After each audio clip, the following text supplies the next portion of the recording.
October 1974. A Tuesday afternoon in Greenwich Village, New York.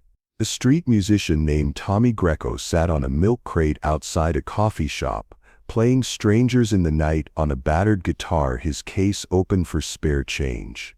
Maybe 15 people walked past without looking. Then a man in sunglasses and a cloth cap stood there listening. And when Tommy finished the song, the man asked, "Mind if I join you for one?" Tommy laughed, said sure, handed him a spare harmonica he kept in his case. For the next 12 minutes they performed together.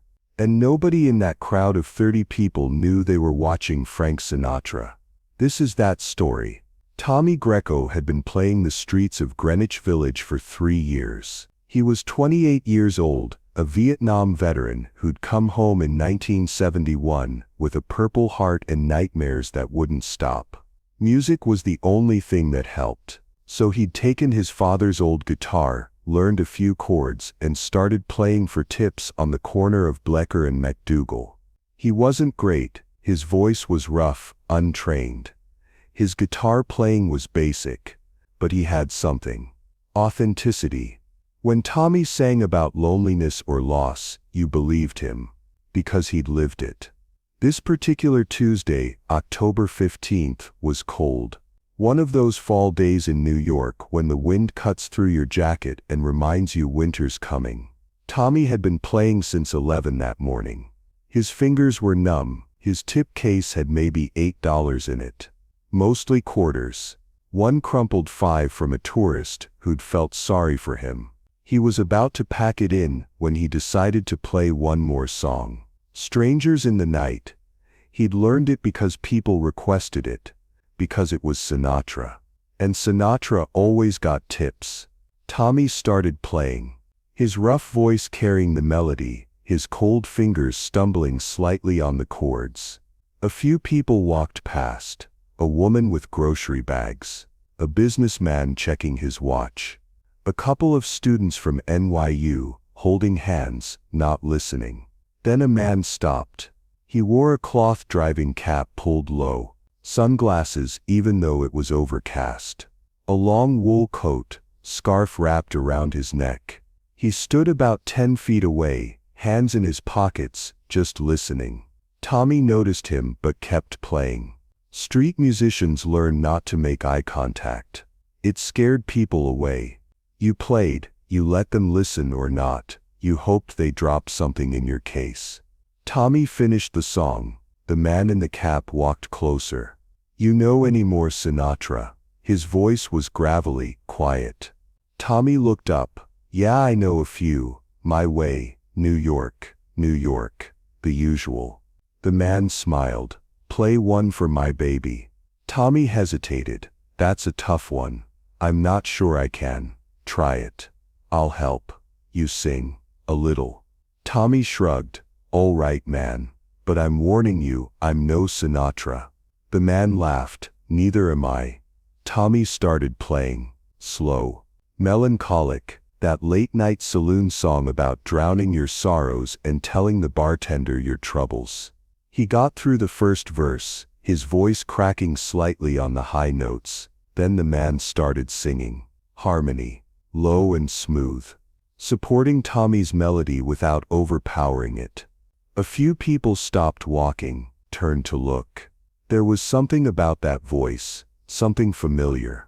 By the second verse, a small crowd had formed, maybe 10 people, then 15, then 20. They stood in a semicircle watching these two men, one sitting on a milk crate with a beat-up guitar, the other standing in a cloth cap and sunglasses, sing this heartbreaking song about loneliness. Tommy got to the bridge and forgot the lyrics. Panic crossed his face. But the man kept singing, covered for him, and Tommy found his way back in.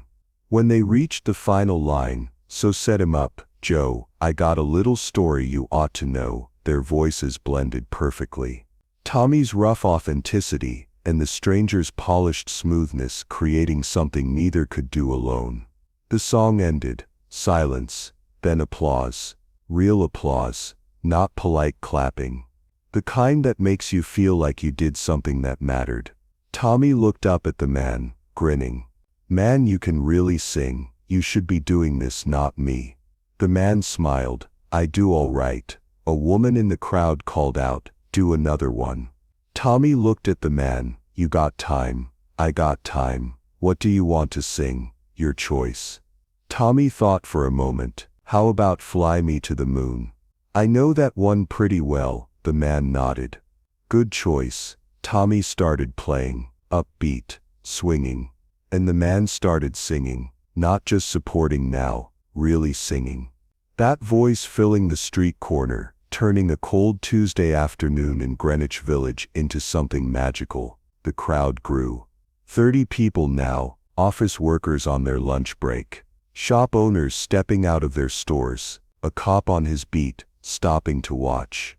And slowly some people started to realize, that voice, those phrasing choices. The way he bent certain notes, the casual confidence. A middle-aged man in the crowd grabbed his wife's arm, whispered something. Her eyes went wide. She stared at the man in the cap, mouth open. But nobody said anything, because saying it out loud would break the spell, would turn this into something else, would make it about celebrity instead of music. Tommy didn't notice. He was too focused on his guitar, on keeping up with this stranger who sang like he'd been doing it his whole life. They finished Fly Me to the Moon. More applause, louder now. Someone took out a camera. Click, flash. The man in the cap smiled, turned to Tommy. You're pretty good, you know that. Tommy laughed. Man, I'm nothing compared to you. Seriously, who are you? Are you a professional? The man paused. I've done some singing. Yeah, I can tell. You should be on a stage somewhere, not standing on a street corner with me. Maybe. But this is more fun. A young woman in the crowd called out, Sing My Way, please. The man looked at Tommy. You know it, of course. But that's a tough one. That's Sinatra's song. Nobody does it like him. The man smiled. Let's give it a shot. Tommy started playing, and the man began to sing. Not the powerful, triumphant version from the recording. Something quieter, more personal, like he was telling a story to a friend. And this is when more people in the crowd figured it out. That voice, that phrasing, that interpretation. The middle-aged man who'd whispered to his wife, pulled out a dollar bill, walked up to Tommy's case, stopped, looked at the man in the cap, really looked at him. Recognition flooded his face. He didn't say anything, just put the dollar in the case, backed away slowly. Others followed, walking up, dropping money, 5s, 10s. One guy dropped a 20, all of them staring at the man in the cap, realizing, not saying it, protecting the moment. Tommy noticed the money piling up, confused. He usually made $8 or $10 in a whole day. Now his case had maybe $80 in it. What was happening? They reached the final verse. I did it my way. The man's voice cracked slightly, not from age or inability, from emotion, from meaning every word he sang. The song ended. The crowd erupted. 40 people now, clapping, cheering, a few with tears in their eyes. The man turned to Tommy, extended his hand. Thanks for letting me join you. That was fun. Tommy shook his hand. Man, thank you. That was incredible. I still don't know who you are, but you just made my whole week. The man smiled, reached up, removed his sunglasses. Tommy's face went white. Oh my God. Frank Sinatra smiled. Keep singing, kid. You've got something real. I can't believe it. Frank reached into his coat, pulled out his wallet, took out a $100 bill, put it in Tommy's case. Get yourself a better guitar, and maybe some gloves. It's cold out here. The crowd was going crazy now, people shouting Frank's name, rushing forward. The cop who'd been watching stepped in, creating space. Frank looked at the crowd, waved, then turned back to Tommy one more time. You asked earlier if I'm a professional. Yeah, I am. But you know what? Some of my best performances have been on street corners with guys like you, because that's when it's just about the music. No managers, No record deals, no pressure, just two guys singing. Don't ever lose that. Then Frank walked away. The crowd parted for him. He pulled his cap back down, put his sunglasses on, and disappeared around the corner. Tommy sat on his milk crate, staring at the $100 bill in his case, trying to process what just happened. The crowd slowly dispersed, people talking excitedly, some crying, all of them knowing they'd witnessed something special. An older man, the one who'd first realized who Frank was, came over to Tommy. "Do you know who that was?" Tommy nodded, still in shock. "That was Frank Sinatra. Do you know what just happened?" I sang with Frank Sinatra." "No, Frank Sinatra sang with you. There's a difference." The story spread through Greenwich Village like wildfire. By that evening, everyone knew. Frank Sinatra had been on Blicker Street, had sung with a street musician, had stood there for 12 minutes like a regular person, just making music. The next day, a reporter from the Village Voice tracked Tommy down, asked him about it. Tommy told the story. The article ran on Friday. Other papers picked it up. By the following week, Tommy Greco was getting calls from clubs asking him to perform. But Tommy never forgot what Frank told him. "Some of my best performances have been on street corners." So even after he started getting paying gigs, Tommy would still go back to that corner once a week, sit on his milk crate, play for tips, keep it real. In 1975, Tommy got a recording contract. Small label, nothing huge, but real. His first single was One for My Baby. He sang it exactly the way he'd sung it that day with Frank. Rough, honest, real. The single got some radio play, and one day, Tommy's phone rang. His manager said, "You're not going to believe this. Frank Sinatra's people just called. He wants you to open for him." 3 shows at Carnegie Hall. Tommy cried, actually cried. At the first show, Frank introduced him. "This kid sang with me on a street corner in the village. Didn't know who I was, didn't care, just wanted to make music." That's the real thing, folks. That's what it's all about. After that show backstage, Tommy asked Frank, "Why did you stop that day? Why did you sing with me?" Frank lit a cigarette.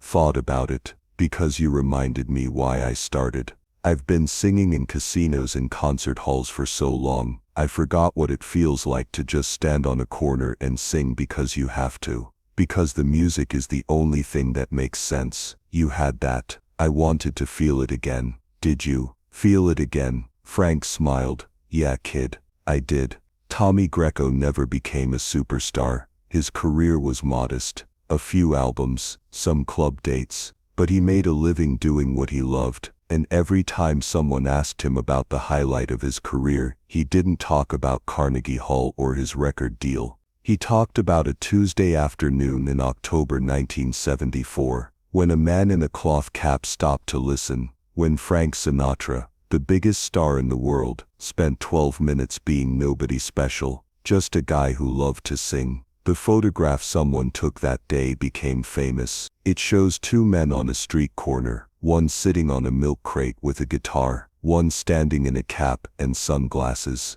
both singing, both lost in the music. You can't tell which one is the legend and which one is the nobody, because in that moment, they were both just musicians. Frank Sinatra joined a street musician on a cold Tuesday in Greenwich Village. The crowd had no idea who he was, and that's exactly how Frank wanted it, because fame is temporary, but music is forever. And sometimes the best music happens when nobody knows your name.